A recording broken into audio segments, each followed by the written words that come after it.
Assalamualaikum at isang magandang araw sa inyo mga mag-aral. Ako nga pala si Ma'am Hamida Batuan, pero maaari niyo akong tawaging Ma'am May.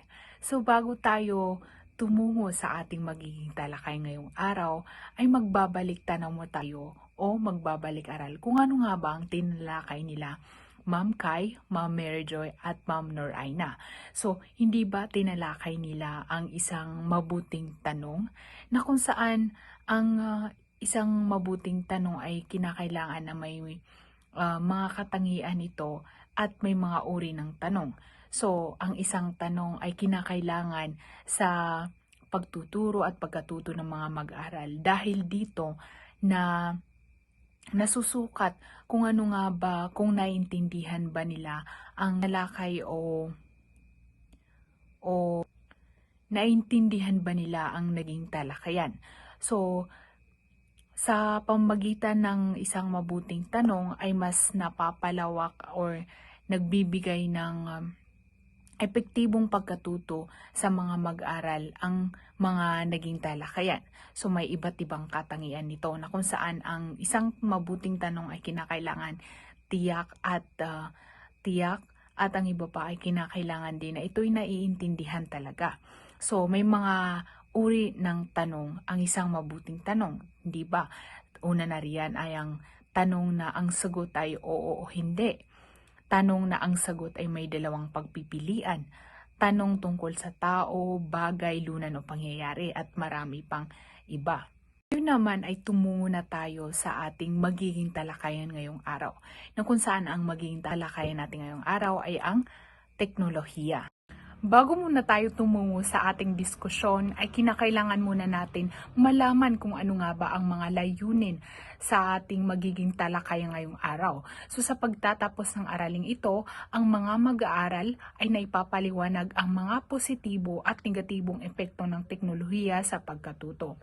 Nakapagbibigay ng ibang gamit na teknolohiya sa pagtuturo at pagkatuto at ang panghuli ay naipapakita ang pagpapahalaga sa wastong paggamit ng teknolohiya sa pagkatuto. Ngayon mga mag-aaral ay tumungo naman tayo sa teknolohiya at kung ano nga ba ang definasyon ng isang teknolohiya. So ang teknolohiya ay ang praktikal na aplikasyon ng siyentipikong kaalaman, kagamitan at proseso upang mapadali ang mga gawain, lutasin ang mga problema at paunlarin ang pamumuhay. Sa kalaw nito ang mga makina tulad ng computer at cellphone na mas familiar sa atin, sistema at makabagong inobasyon na nagpapabilis sa komunikasyon, edukasyon at produksyon. So malawak talaga ang saklaw ng teknolohiya, hindi lang sa ating pagtuturo at pagkatuto ng mga mag-aaral, kundi pati na rin sa ating pamumuhay bilang tao. No? So nagbibigay ito ng mas mabilisang paraan sa mga ginagawa natin sa ating pang-araw-araw na buhay. Mas napapadali na rin ang paglutas ng mga problema dahil na rin sa tulong ng teknolohiya. Ayon nga kay Dr. Michael G. Moore ay nagbigay siya ng definasyon patungkol sa kung ano nga ba ang teknolohiya sa pagtuturo at pagkatuto na isa siyang dalubhasa sa distance learning.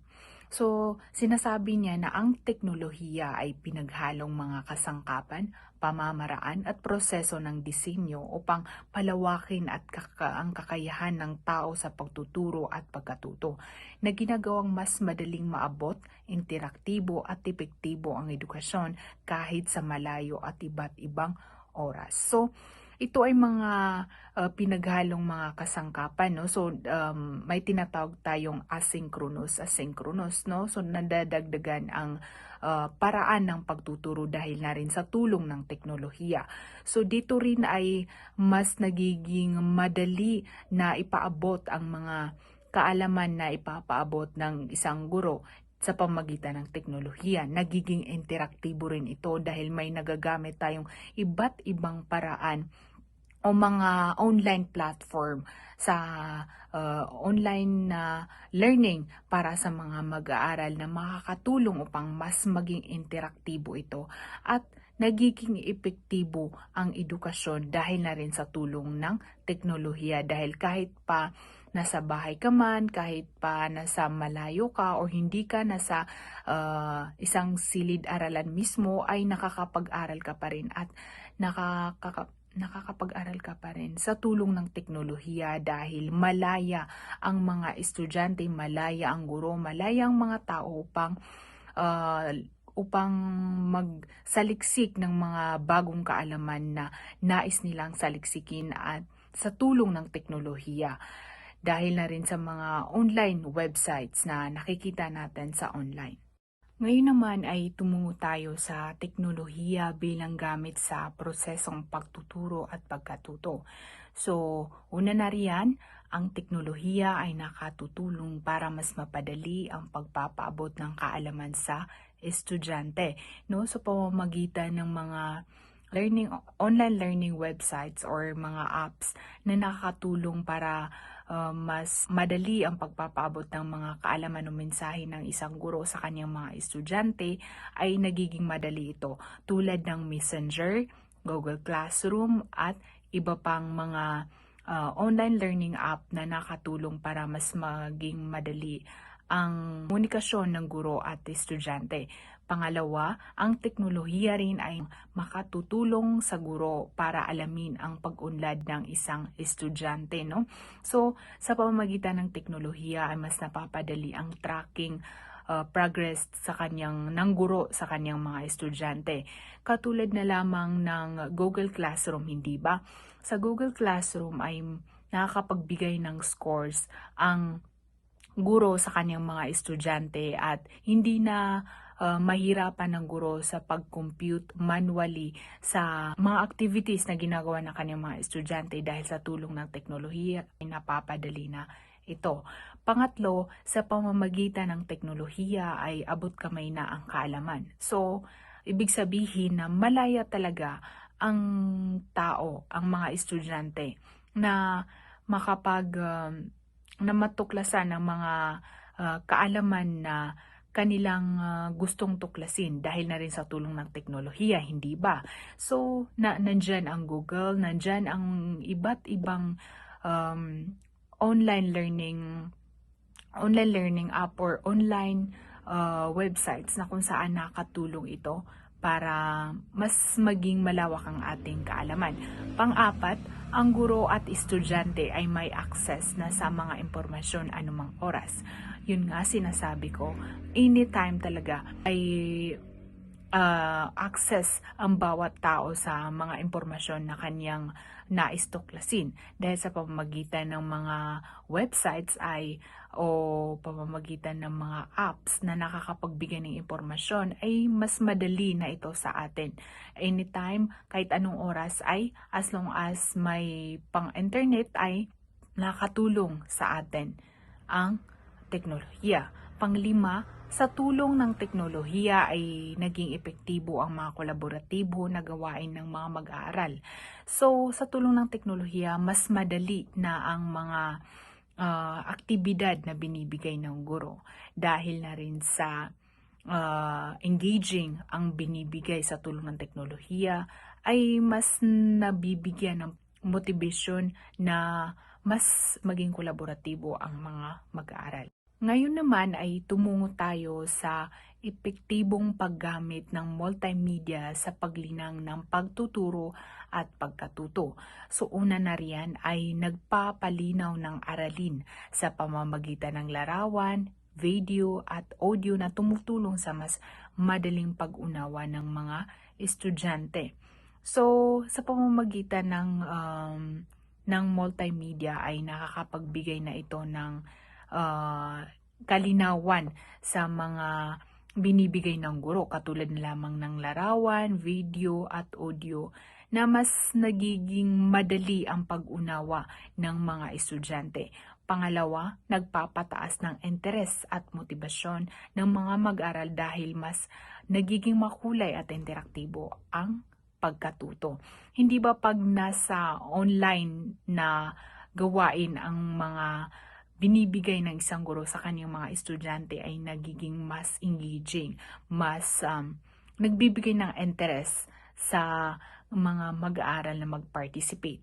Pangatlo, nakakatulong sa iba't ibang estilo ng pagkatuto tulad ng visual, auditory, at kinesthetic learners, no? May iba't ibang learners tayo. So, hindi lang basta nakakapagbigay ng epektibo ang teknolohiya sa pagkatuto ng mga estudyante sa isang visual or pakikinig auditory, kundi na rin sa mga estudyante na may iba't ibang skills, hindi ba katulad na lang sa arts or sa kahit ano pa mang performances. Pang-apat, nagbibigay ng konkretong halimbawa ng mga konsepto na mahirap ipaliwanag kung salita lamang na ang gagamitin. No, so ang mga estudyante ay may kalayaan silang magsaliksik sa mga talakayan na hindi nila naiintindihan. Pag mayroon silang hindi naintindihan sa naging talakayan ay may kalayaan silang search online kung ano nga ba ang paksang ito. So, pang-anim, pinapadali ang pag-alala ng impormasyon dahil mas natatandaan ng mga mag-aaral ang mga bagay na kanilang nakikita at naririnig. So, sa tulong ng teknolohiya or mga multimedia, ay nakakapagbigay daw ito ng pagpapadali sa mga aralin na binibigay ng guro sa kanyang mga estudyante. No, hindi na mahirap na intindihin o mahirap kalimutan ng mga talakayan dahil kapag kanila itong i-review ay nandyan lamang sa online. So, pang-pito, hinihikayat ang aktibong partisipasyon ng mga mag-aaral sa mga gawain at talakayan. So, mas nagiging nahihikayat ang partisipasyon ng mga estudyante dahil kapag ito ay ginagawa sa tulong ng teknolohiya ay mas napapadali at engaging. So, pang-walo, nagbibigay ng mas malawak na access sa impormasyon mula sa iba't ibang digital na sanggunian. So, paulit-ulit ko nga sinasabi, no? So, may kalayaan talaga, malawak ang access ng bawat isa, hindi lang sa mga estudyante o guro, kundi pati na rin sa iba't ibang tao, no? So, may kalayaan na tayong magsaliksik dahil sa tulong ng mga digital na sanggunian na mas makakatulong sa atin sa mga impormasyon na nahihirapan tayo intindihin o mga impormasyon na hindi pa natin natutuklasan. Magandang araw, class. Kumusta kayo? Ako nga pala si Janalea M. Aragasi at pwede niyo akong tawaging Ma'am Janna. Dahil nga katatapos lang ni Ma'am May sa kanyang naging diskusyon, ano nga ba yung tinalakay niya? Ang naging focus ng tinalakay ni Ma'am May ay ang teknolohiya kung saan ito yung pangunahing ideya ng ating aralin ngayong araw. Papaano magiging mahalagang kasangkapan ang teknolohiya sa proseso ng pagkatuto at pagtuturo. Nabanggit din niya ang ICT, kung ano yung papel nito sa mga gawain sa klase at kahalagahan ng paggamit ng multimedia sa makabagong edukasyon. Ngayon, akin namang ipagpapatuloy ang kanyang naging diskusyon, pero bago ang lahat, mayroon muna akong ibabato na katanungan. Sa inyong pang-araw-araw na buhay bilang mag-aaral, gaano ninyo kadalas ginagamit ang inyong mga cellphone or ang inyong mga laptop or ang inyong mga computer? At paano nakakatulong ang teknolohiya sa inyong pag-aaral? Madalas na kasagutan dyan is talagang madalas ang paggamit ng mga cellphone, computer, at laptop talaga. Sa ating era ngayon na 21st century, hindi talaga may pagkakailan na ang paggamit ng teknolohiya. Malaki talaga ang naitutulong ng teknolohiya sa pag-aaral tulad ng paghahanap ng impormasyon, paggawa ng mga gawain at panonood ng mga educational videos. Nakakatulong sa pag-unawa ng aralin. Ngunit, hindi rin natin masabi na palaging positibo ang epekto nito sa atin. Meron din itong negative impact sa atin, mga negatibong epekto na nakakasira sa ating pag-aaral. Kasi ang isang bata, konti lang yung attention span ng isang bata. So kapag nanonood siya, instead of nanonood lang siya talaga. Minsan napupunta siya sa ibang social media platforms at nadidistract siya. So, nawawala yung focus niya. Pero depende pa rin ito sa kung paano gamitin ang teknolohiya. Sa puntong ito, tatalakayin natin ang ating paksa na pinamagatang ang paggamit ng makabagong teknolohiya sa pagtuturo sa mga mag-aaral. Bakit nga ba mahalagang isama ng mga guro ang teknolohiya sa kanilang paraan ng pagtuturo sa kasalukuyang panahon? Sa kasalukuyang panahon kasi, napakarami na nating nakikitang pagbabago, lalo na sa mga kagamitang ginagamit natin araw-araw.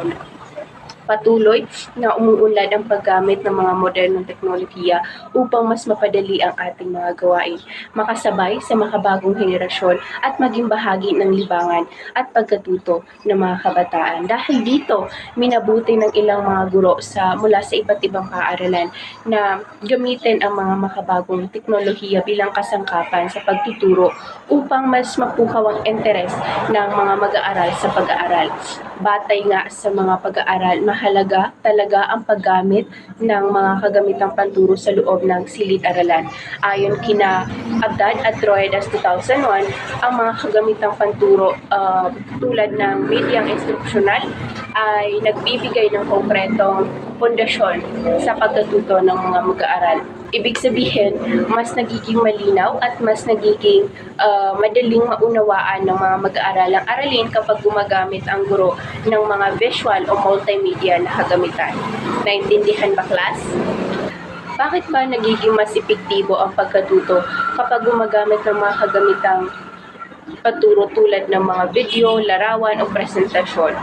Talagang nakakatulong ang mga kagamitang panturo tulad ng mga presentation visual aids para maging mas malinaw, mas kawili-wili at mas madaling maunawaan ang aralin.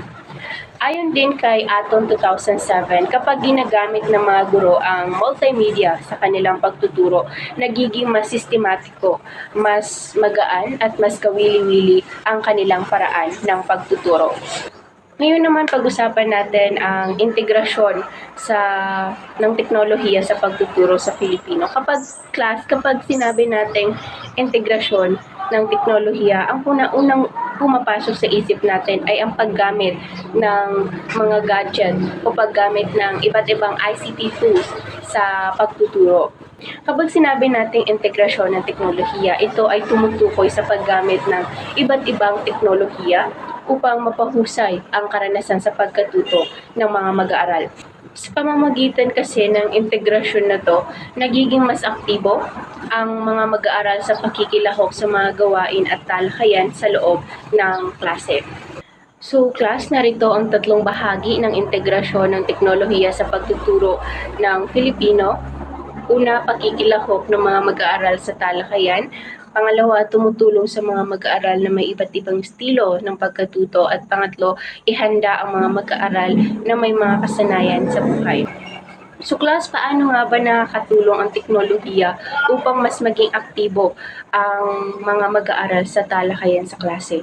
Kadalasan kasi is mas nagiging interesado ang mga mag-aaral kapag may nakikita sila na mga video or mga interactive presentation dahil mas naiintindihan nila yung aralin, lalo na yung mga mag-aaral na mas natututo kapag nakakita sila ng mga larawan or mga visuals.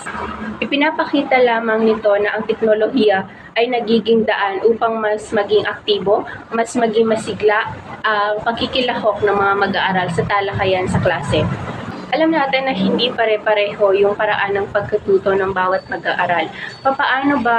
Sa papaanong paraan ba makakatulong ang teknolohiya upang mas maging matugunan ang iba't ibang estilo ng pagkatuto? Dahil nga sa teknolohiya, nagkakaroon ng iba't ibang paraan ng paglalahad ng impormasyon. Mayroong mga larawan, mayroong mga video, presentation, at mayroon ding audio. Kaya mas natutugunan ang pangangailangan ng bawat mag-aaral. Para sa panghuli, bakit kaya mahalaga ang matutong gumamit ng teknolohiya ang mga mag-aaral habang sila ay nag-aaral pa lamang? Ito ay para maging handa na sa hinaharap. 'di ba? So, ipinapakita lamang nito na ang paggamit ng teknolohiya ay hindi lamang para sa pag-aaral sa loob ng silid-aralan, kundi paghahanda rin sa mga kasanayang kakailanganin ninyo sa hinaharap. Maliwanag? Tumungo naman tayo sa huling bahagi ng ating talakayan kung saan ang competency sa paggamit ng teknolohiya bilang pantulong. Basahin natin ito isa-isa. Nagagamit sa pananaliksik ang kasanayan sa paggamit ng bagong teknolohiya tulad ng computer. Nagagamit sa pagbabalita ang kasanayan sa paggamit ng makabagong teknolohiya gaya ng computer at iba pa. Naiisa-isa ang mga hakbang ng pananaliksik mula sa video clip na napanood sa YouTube o iba pang pahatig pang media.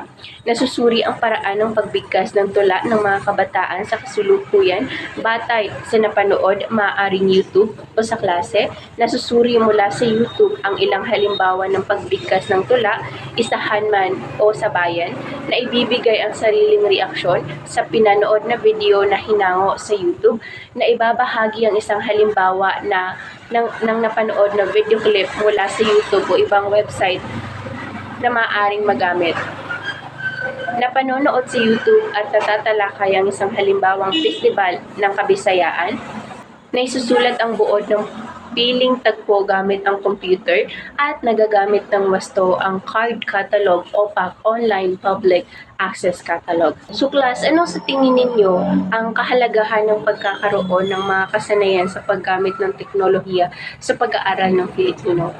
Kung akin itong sasagutin in a student's POV, maaaring ang magiging sagot ko ay nakakatulong ito ang teknolohiya sa paghahanap ng impormasyon, lalo na sa paggawa ng pananaliksik, at nakakatulong din ito upang maging madali ang paggawa ng mga gawain tulad ng pagsusulat ng buod o paggawa ng ulat gamit ang computer. Ipinapakita lamang ng mga competency na to na ang paggamit ng teknolohiya ay hindi lamang nakakatulong sa pagpapadali ng mga gawain sa pag-aaral, kundi nakakatulong din upang maging malawak ang inyong kaalaman at kasanayan sa iba't ibang aspeto ng pagkatuto. Bilang mag-aaral class sa kasalukuyang panahon, mahalaga talaga na matutuhan ninyo kung paano gamitin ng wasto at makabuluhan ang teknolohiya. Hindi lamang ito para sa libangan, kundi isa rin itong mahalagang kasangkapan upang mapabuti ang inyong pag-aaral at paghahanda sa hinaharap. Naunawaan ba? Kung walang katulungan, dito na po nagtatapos ang aking paksa. Maraming salamat. Magandang araw. Ako si Michelle Jane S. Kaulay at ngayon naman ay dumakon tayo sa ating susunod na leksyon. Ngunit bago yan ay balikan muna natin ang naging talakayan na tinalakay kanila lamang ni Ma'am Jana. So, tinalakay ni Binibining Jana ang patungkol sa iba't ibang benepisyo at epekto kapag ang teknolohiya ay ginagamit sa pagtuturo. Natalakay din niya ang mga competency sa paggamit ng teknolohiya bilang pantulong. At ngayon naman ay dumako na tayo sa ating talakayan ang iba pang gamit ng teknolohiya at pagtuturo ng wika at panitikan. So ito ay pumapatungkol sa kung paano nga ba natin nagagamit ang teknolohiya sa pagtuturo o sa loob ng classroom. So meron tayo ditong 6 na gamit ng teknolohiya.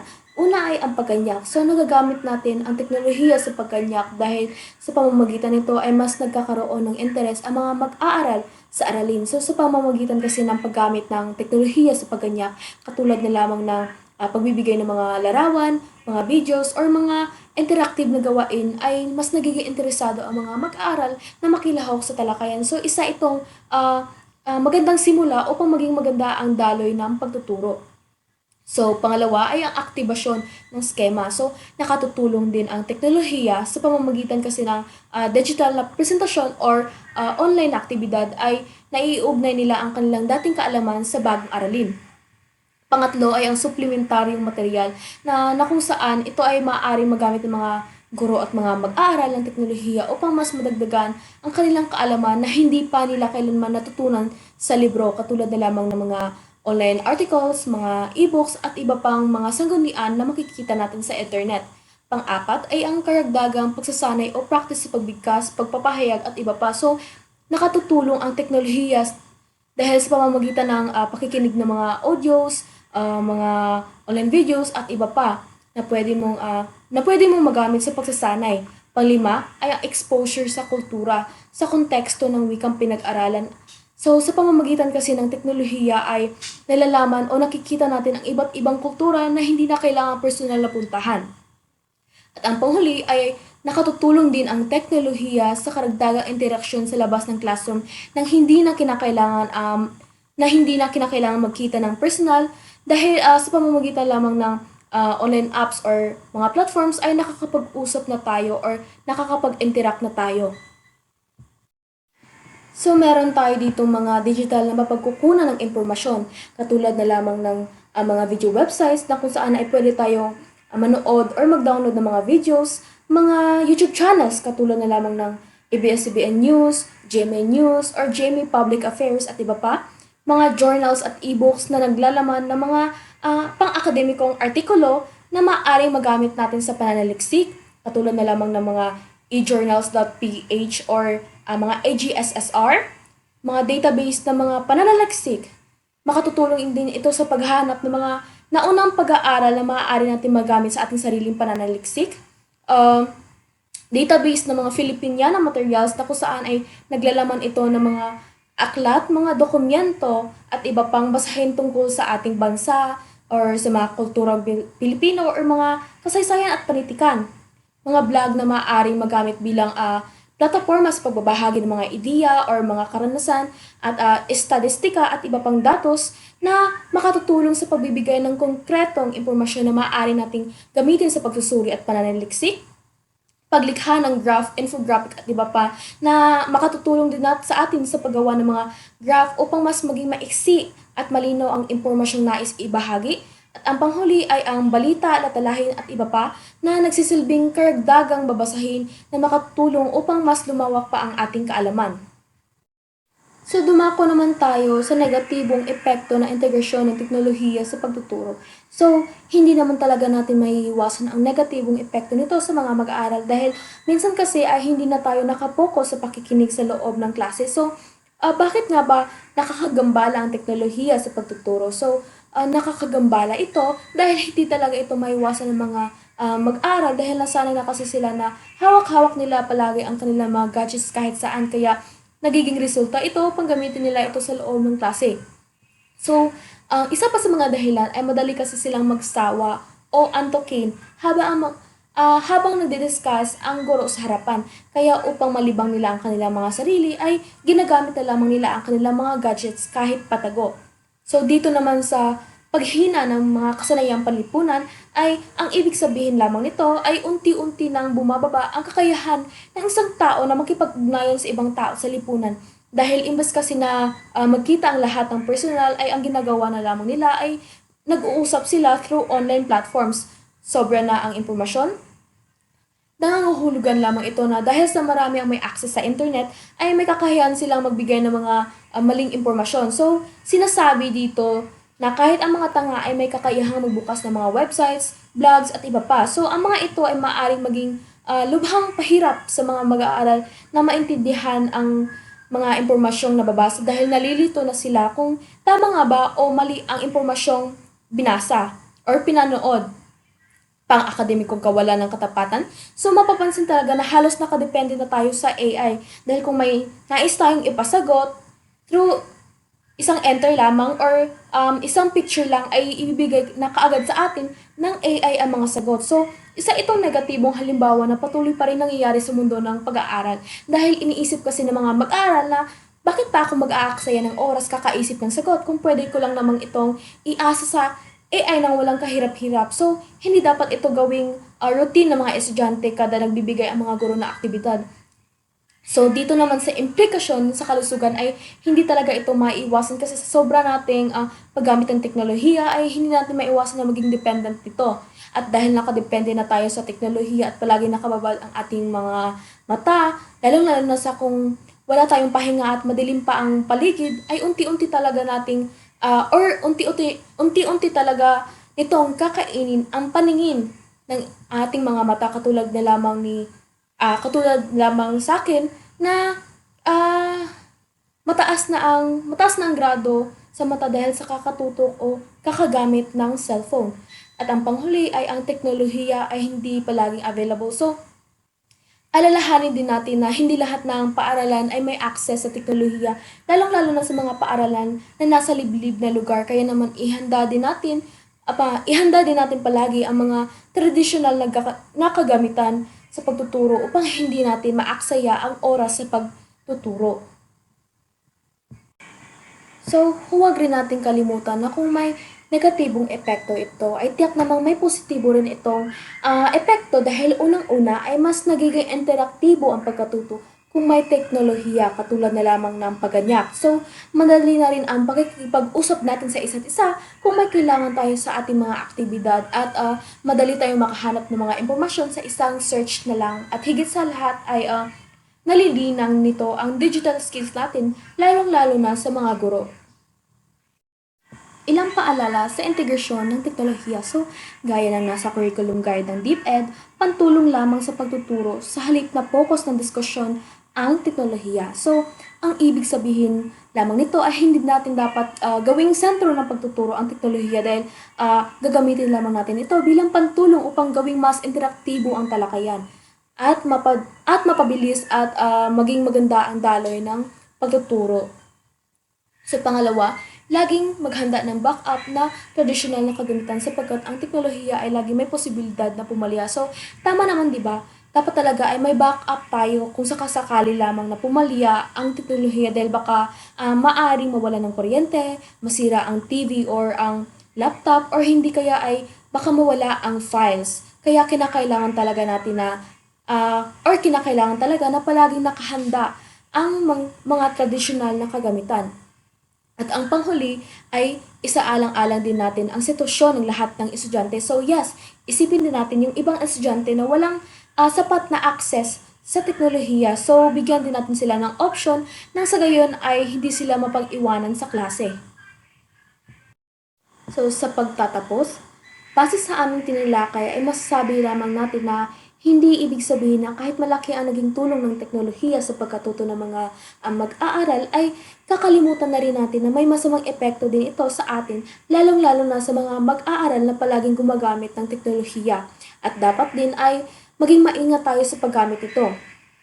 So maging maingat tayo sa paggamit ng teknolohiya at huwag iasa ang lahat sa AI dahil malaki kasi ang magiging impluwensya nito sa atin. Maaari kasi nating makalimutan ang lahat ng natutunan natin kung nakatuon na lamang tayo sa paggamit ng teknolohiya tuwing may sasagutan tayo.